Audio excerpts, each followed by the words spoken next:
beberapa pertanyaan Bu yang ini banyak ditanyakan oleh masyarakat ya.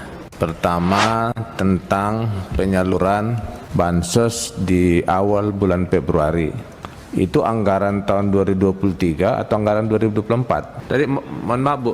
Tadi Bu bilang tadi bulan Januari 2024 sudah ada pencairan ya. Ya. Tanggal berapa Bu? 26. Pertama SPM pertama 26 Januari. Itu Ibu baru transfer ke bank atau memang sudah cair? Iya. SPM itu surat perintah membayar kami. Bayar ke bank? Iya. Kementerian Keuangan kapan ngirim uangnya ke Ibu? Pak, ini kalau bansos itu enggak pernah. Ini yang ini 2021 itu 4 Januari. Saya transfer SPM pertama ini. Enggak, bukan bansosnya, itu kan APBN Bu. APBN itu kan ada prosesnya, masih siklus anggaran. Nah, Pak, ya saya nggak belum tahu yang jelas kami bisa bayar. Saya kan nagihkan ke keuangan bayar kapanpun saya nggak masalah. kan itu kan jadi gini kan, yang anggaran itu ada namanya anggaran besar itu kan dari Menteri Keuangan. Tahu, Pak. Anggaran tahu. besarnya itu di Menteri Keuangan, itu apa namanya, pusat anggaran. Masa Ibu baru awal sudah ada uang sih? Ya, Pak. Ada, Pak. Ya makanya saya beda. Tanggal berapa Menteri Keuangan mengirim ke Ibu? Kok ngirim saya? Kan saya dipanya Ya kan Pak, November. yang harus diklarifikasi itu anggaran itu langsung dari kas negara ke penerima bantuan gitu. Ke bank penyalur, ke bank penyalur. Bank penyalur langsung. Jadi tidak melalui Jadi Kemensos. kami itu Pak megang uang besar itu seperti akuarium ikan dalam, kita bisa lihat nggak bisa pegang. Karena uang itu langsung ke KPM Pak, bukan lewat kami uangnya. Ya makanya sini ada sistem anggaran kita yang tidak sehat ini Bu. Ya kan ini yang itu memang saya lihat. Pak, Jadi Ibu itu Pak, punya saya uang juga tapi takut Pak megang uang segitu Pak. Bukan. Mending dari keuangan langsung ke Ibu KPM. bilang aja saya punya uang tapi nggak punya uang, begitu boleh bagus.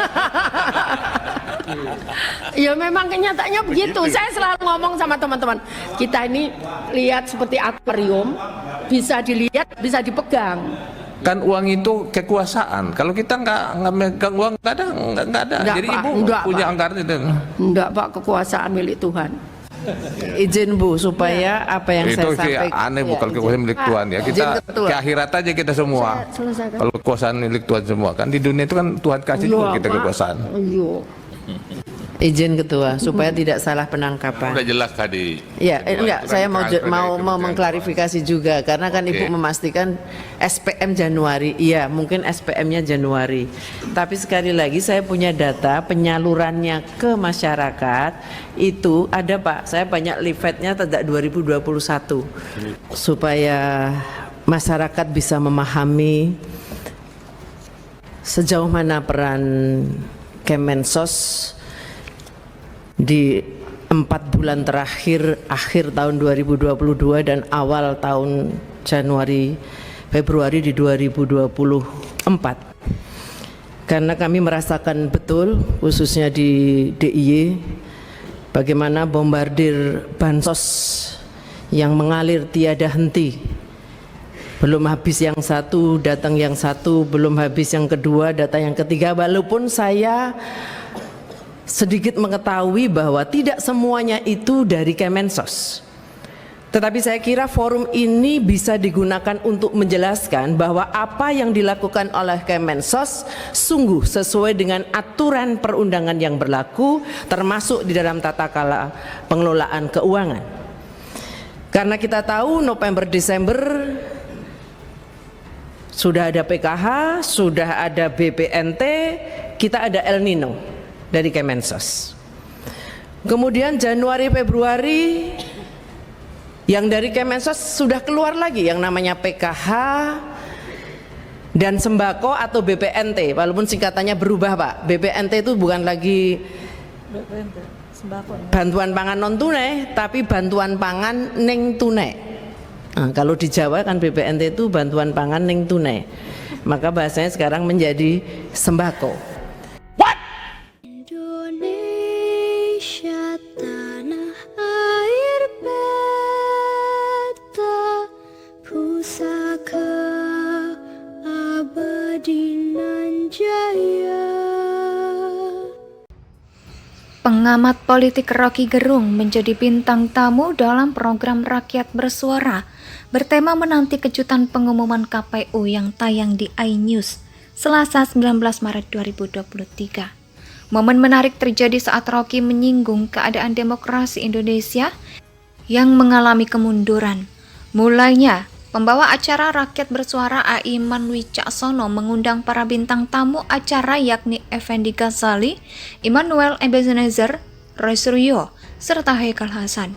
Usai dipersilakan duduk di kursi yang disediakan, Aiman lalu mengundang Rocky Gerung ke atas panggung. Saat menuju ke atas panggung, Rocky menampilkan gimik berjalan mundur. Aksi tersebut sontak membuat para narasumber dan penonton tertawa. Rocky mengatakan aksi jalan mundur dilakukan karena melihat keadaan demokrasi Indonesia saat ini. Menurutnya demokrasi di tanah air mengalami kemunduran usai pemilu 2024. Saya jalan mundur karena demokrasi mengalami kemunduran, kata Rocky. Belum apa-apa udah ngegas nih, ujar Aiman. Masih ada satu lagi sebenarnya Refli Harun masih di jalan, tapi nanti kita akan panggilkan, tutur Aiman. Pengamat politik Rocky Gerung menganggap pemilu 2024 sebagai kegagalan pesta demokrasi 5 tahunan. Hal itu bermula dari adanya putusan MK nomor 90 yang membuat Gibran Rakabuming Raka melenggang sebagai peserta Pilpres 2024. Bagi saya hanya butuh satu TPS untuk mengatakan pemilu kita gagal. Yang curang cuma satu TPS nomor 90, Jalan Merdeka Barat di Mahkamah Konstitusi, ujar Rocky. Dalam kesempatan itu, dia juga menyinggung pembahasan sidang Komite HAM PBB atau ICCPR di Jenewa, Swiss, Selasa 12 Maret 2024. Dalam persidangan, anggota Komite HAM PBB Bakri Walindai mempertanyakan netralitas Presiden Joko Widodo dalam pencalonan anaknya di Pilpres 2024.